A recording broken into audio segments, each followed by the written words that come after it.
A DLI is not the same thing as the postgraduate work permit eligible school. So we're just going to summarize the slide for you guys. There is a lot of this misconception exists, especially outside of Canada, where agents can use this to their advantage and say, oh, it's a DLI.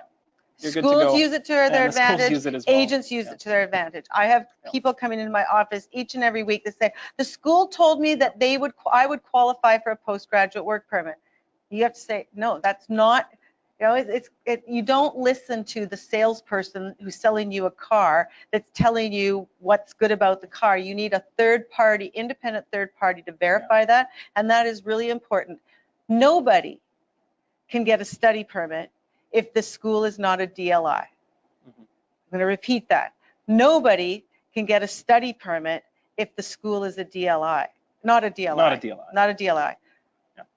But just because you have a study permit doesn't mean to say you're going to get a postgraduate work permit. You might be going to a school that is just a DLI, and you may be going to a school that entitles you to a co-op work permit. You may be going to a school that's a vocational school, and you may be going to a private or public school that qualifies for a postgraduate work permit. So you have to say, what is your objective? What is your student's objective? And does the school that they are planning to go to meet that criteria? And one of the things that I get all my students to do, or my families to do when they're looking at sending their parents, I say, once you've picked a school, it's not my job to pick your school. It's not my job to pick your province, your program. I get a lot of people say, Miss Sass, what should I study to get permanent residence in Canada?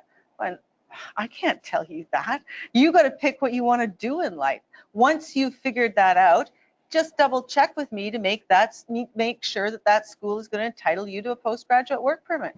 And that's what all of you have to do if that's what your client's objective is. It may be that your client plans to go back and run their family business and they just want to come to Canada for 6 months to improve their English, get some Western experience, and go back and take over the family dynasty. So you really need to know what is their objective.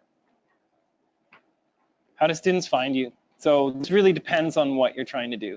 If you're an education provider, is there anybody that works for a university, college, otherwise? So yes. Okay, excellent. As an international student advisor? Okay, wonderful. So most of this will be catered to people who are immigration consultants or lawyers or other practitioners, but this is absolutely true of you guys as well. So how your website ranks, how people look and look for and digest information online, how you position your information online, this is all extremely important. I did a study of about 50 universities and colleges in Canada and found that a very, very small number of them had any information about postgrad work permits, about immigration generally, about any of this. Part of that is because of Section 91. They're afraid of being seen as providing immigration advice. Oh, thank goodness. I don't want them giving that advice. But the reason they should be putting something up is because schools have a responsibility to educate the students that are incoming about, don't just send them to the CIC website. You can have a lawyer or a regulated Canadian immigration consultant write that copy for you, sign off on it, adjust it when needed. Students who aren't getting any information at all, they might actually go to another institution. So that's I'm not picking on institutions here. I think the same is true of immigration consulting websites.